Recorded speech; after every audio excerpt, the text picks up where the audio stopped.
우선 제가 그 당시 중국에 갔던 15년, 16년, 2년 동안 왜 중국을 갔고 어떻게 갈 수 있었고 또 2년 동안 어떻게 그런 육아와 또 일을 병행했는지 잠깐 말씀을 드릴게요. 우선 한국에서도 저는 육아와 살림, 일을 다 제가 같이 도맡아서 했었기 때문에 거의 다른 사람의 손을 빌리지 않고 심지어 배우자도 그런 부분 아이들을 케어하는 부분에 있어서 어떠한 도움을 주지 않았던 상태였어요. 그래서 아이들만 데리고 해외로 근무를 가는 거에 대해서는 전혀 거리낌이나 어려움, 두려움 그런 것들이 전혀 없었거든요. 그래서 중국에 있는 한국 학교에서 근무를 시작하게 됐고요. 그 당시 나이가 아이들의 1학년 6살이었어요. 1학년 6살 아이들을 이제 그 국제 학교에는 유치원이 같이 딸려 있기 때문에 6살 아이와 1학년에 입학하는 아이를 데리고 갈 수 있었고, 학교 바로 3분 거리 정도에 있는 아파트에 주택을 얻었죠. 그래서 그때 당시에 학교에서 교직원 자녀 무상 교육도 됐었고 주택 지원금이 나왔기 때문에 급여는 작았지만 어느 정도 한국에서 아무런 지원을 받지 않고 생활하는 거에는 어려움이 없었어요. 그래서 아이들을 데리고 이제 2월에 가서 근무를 하기 시작했고, 중국에서는 띠엔동이라는 걸 보통 타고, 띠엔동 저 전동차죠. 그거를 타고 이제 이동을 많이 하는데 처음에는 어쨌든 그 아이들과 함께 아침에 이제 채비를 해서 학교로 가서 학교에 아이들 유치원에 아이 보내고, 제가 유치원에서 근무를 한 거니까 초등학교 교실로 큰 아이를 보내고 작은 아이 유치원에 같이 들어가는 거죠. 그래서 유치원에서 이제 9시부터 근무를 한 거고, 퇴근 시간은 4시 반이었어요. 너무나 천국 같은 직장이죠. 그런 거 생각하면. 그래서 4시 반에 거의 아이들이 한 3시 정도에 학교를 했는데, 뭐 운동장에서 좀 놀고 있다가 4시 반에 같이 퇴근해서 집에 왔죠. 퇴근해서 집에 와서 잠깐 숙제나 그런 것들 좀 봐주고 정리한 다음에 바로 5시에 저녁을 준비를 해서 저녁을 먹인 이후에는 이제 중국의 아이라는 게 집에 아이들을 케어해주는 아줌마, 집안일 해주는 아줌마 인건비가 상당히 싸기 때문에 그 아줌마를 한 2-3시간 쓸 수 있었어요. 그때 당시 1시간당 인민비 50원 정도였으니까 얼마 안 하는 금액이고, 그러면은 8,000원 정도 되는 금액인데, 그 당시에 저녁을 먹이고 나서 저는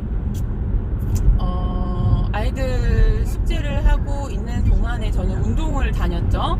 중국에 있는 피트니스 센터에 가서 PT를 받고 열심히 운동을 했죠. 운동을 하고 한 2시간 있다가 집으로 돌아와서 그 중국 트레이너하고 운동을 했기 때문에 전혀 소통이 되지 않았어요. 중국어는 성조도 몰랐고 아무것도 1도 몰랐기 때문에 그 상태에서 저는 많이 그 외국어에 대한 갈증을, 중국어에 대한 갈증을 느꼈고, 집에 오자마자 저는 오늘 들었던 말을 사전에서 막 찾아봤어요.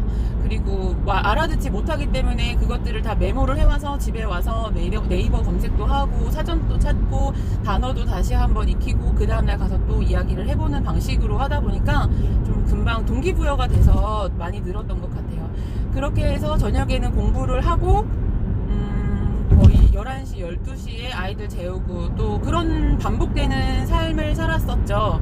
그래도 저는 10년 결혼 생활 중에 가장 행복한 때가 그때 2년이었다고 항상 지금도 이야기합니다. 너무나 정말 행복했어요. 그때 잠깐 그 중국에서 근무할 때 이야기를 더 해드릴게요. 한국에서 이제 교사들이 지원을 해서 면접을 보고, 한국에서 면접을 보고 합격 채용이 되면은 이제 현지에 가서 근무를 하게 되는데요.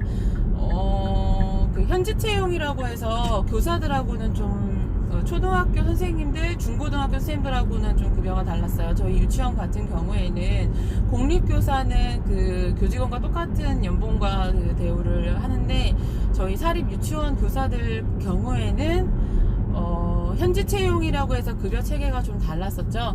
저희 같은 그 사립 유치원 교사들은 인민비로 8,000, 9,000원 사이였으니까 그게 한화로 따지면 급여가 160만원? 170만원 정도 선밖에 안 됐어요.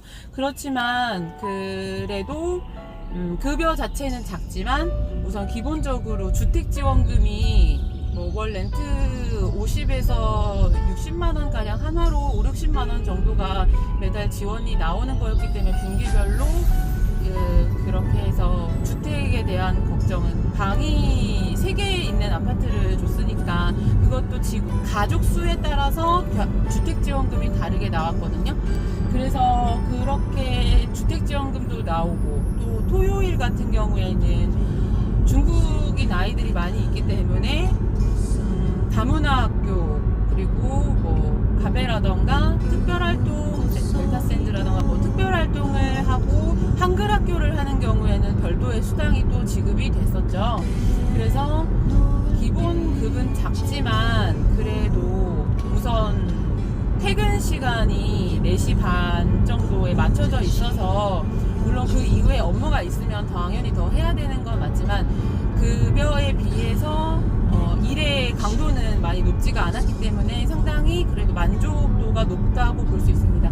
한국에서는 사립유치원에서 근무를 하게 되면 6시 퇴근도 없죠. 6시, 7시? 7시 퇴근도 거의 지켜지지 않는 현실이기 때문에 상당히 많이, 급여 자체는 작지만 그래도 해외 제중 한국 학교에서 근무하는 거는 굉장히 메리트가 있고 치열한 경쟁을 통해서 선발이 되는 거라고 볼 수 있어요. 그래서 우선은 아이들이 국제학교, 물론 이제 한국 학교지만 매일마다 그 외국어부가 따로 있는데 원어민 중국어 선생님, 한국인 중국어 선생님, 원어민 영어, 원어민 한국인 선생님, 이렇게 4명이 외국어부로 돼 있기 때문에 교차해서 수업이 매일마다 중국어와 영어가 들어가기 때문에 그런 부분에서 상당히 외국어에 노출이 많이 되는 부분이라고 볼 수 있죠. 그리고 한국의 교육과정과 동일한 교육과정을 가지고 있기 때문에 한국에서 배우는 것들을 그대로 배우고 전학의 형식으로 그쪽으로 가게 되는 거예요. 그래서 중국에서 공부를 하고 한국으로 다시 돌아올 때 전학 오는 방식으로 다 나이스를 통해서 연동이 되고 연결이 되기 때문에 참 좋았던 것 같아요. 교육부 인가의 학교이고. 그래서 저는 중국에서 아이들이 중국인을 접할 기회, 그 나라에서 문화를 접하는 기회, 그런 것들을 보고 선택을 한 거였고, 덕분에 저도 중국인 친구나 중국 선생님들이 많이 있죠. 그 사람들과의 교류, 경험, 이런 것들을 좀 많이 할 수 있었죠.